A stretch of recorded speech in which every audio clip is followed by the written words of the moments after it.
how to fit within all the elements of urban planning within some kind of ordering continuum, and being able to apply some of these principles to sprawl, which will be kind of very challenging. As you can see here, the different T-zones or transit zones on the lower drawing shows a variety of building types, a variety of things happening within these environments, while above it's only one. So there's a kind of not direct correlation. So in many cases, what we'll need to do is to upzone some of the sprawling areas, some of the to be able to include commercial uses in the single-family residential, or to introduce multifamily options in single-family residential, and residential options within commercial development, etc., etc. And then this drawing is again showing the reverse transition. Today we have what we have on the right, as Docialis was showing, and on the left is what we need to go back to as principle. It doesn't need the architecture to be a kind of traditional type of architecture. We are very neutral about the type of architectural style. What we are very keen on are the principles behind the urban design, how whether the urbanism is walkable or it's out-oriented. And these are the two very clear and contrasting choices. The repair at the regional scale includes several steps. Probably one of the most important things to consider is that the infrastructure, the transportation networks, the natural networks are considered as a system, as part of one whole system. Using natural boundaries as controlling sprawl is also kind of one of the main techniques used in these step-by-step regional sprawl repair method. In step one, we determine kind of the sprawl repair domain where we will be making our repair moves.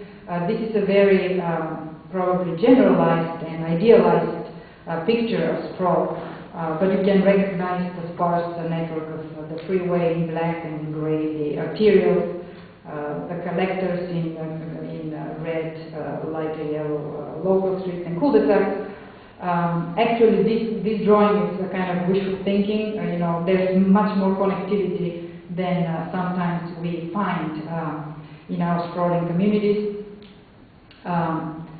So basically, identifying the thoroughfare system is very important to see whether we can make the connections for future transit networks.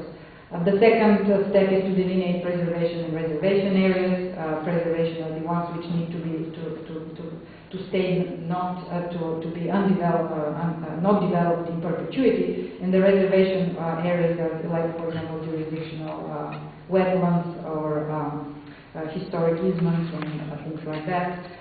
Reservation areas are the ones which will be actually becoming part of the preservation areas, but are not yet protected.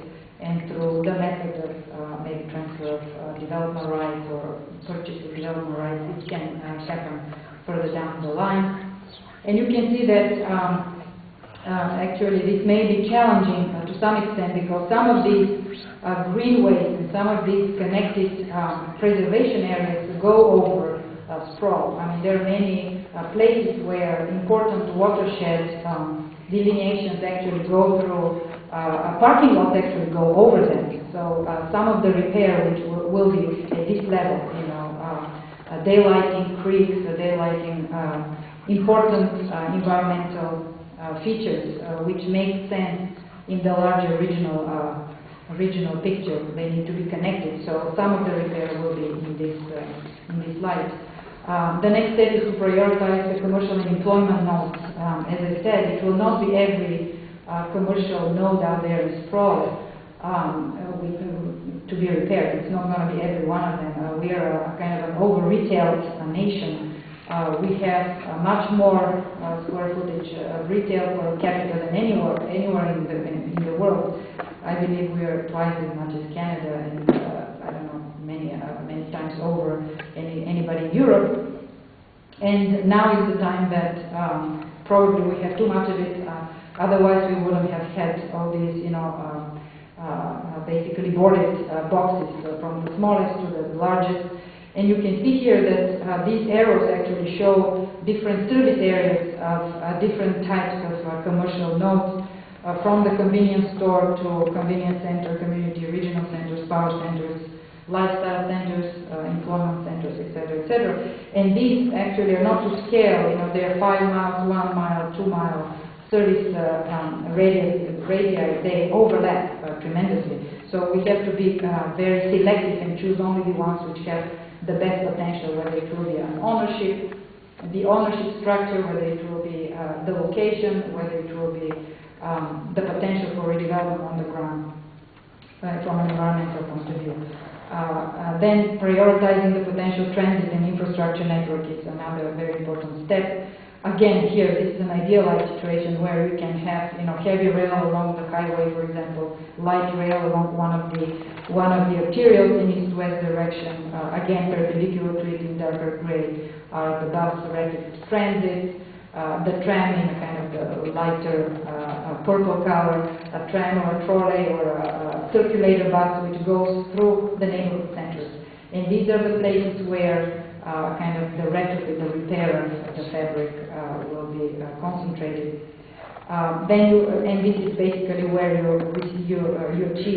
achieve your sprawl repair targets.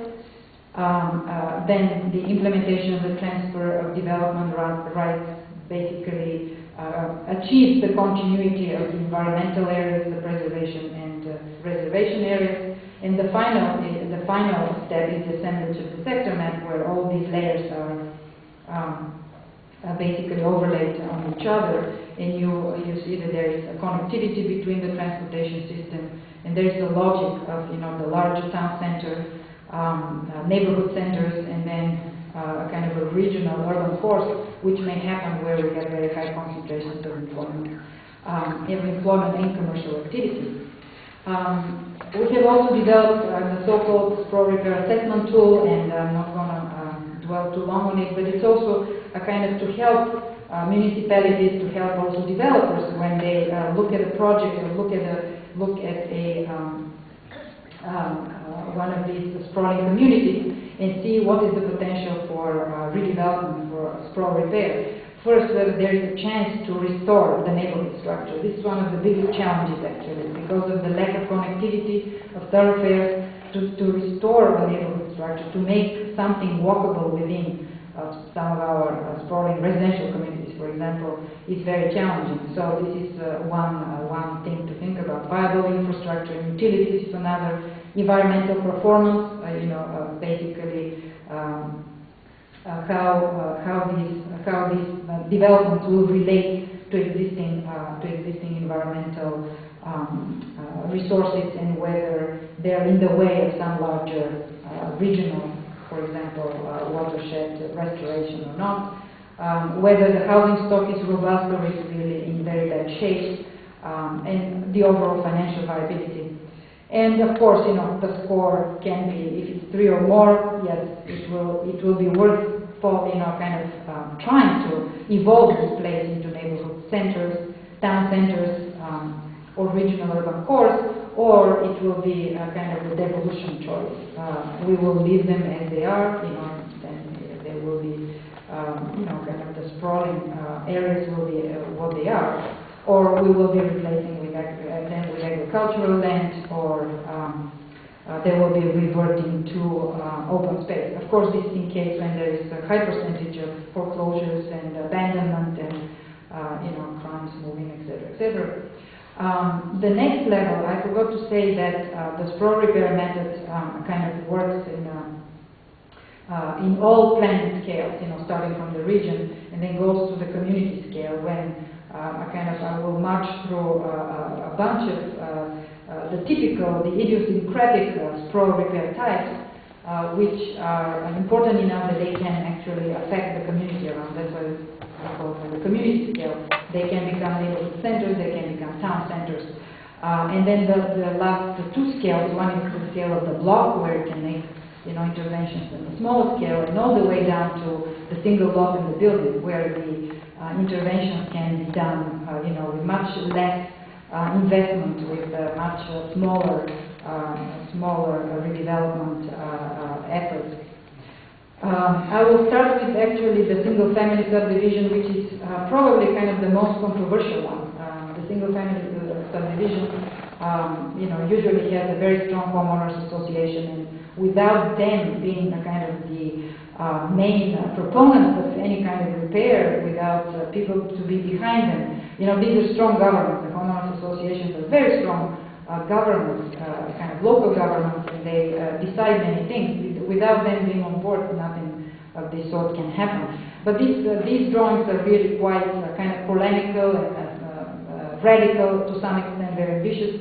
How we can take a single-family neighborhood and make it really a kind of in a neighborhood which will become a neighborhood center for a larger suburban area. You can see that the 5-minute walk in the drawing to the left doesn't encompass the whole neighborhood. Usually, these suburban enclaves are larger in size because walkability was not a kind of a main planning tool when they were planned, and that's why it's a kind of a challenge. It will be always bigger. Some edges of these neighborhoods will not be that close, unless we become more European and kind of walk more than 5 minutes, but 7 to 10 minutes.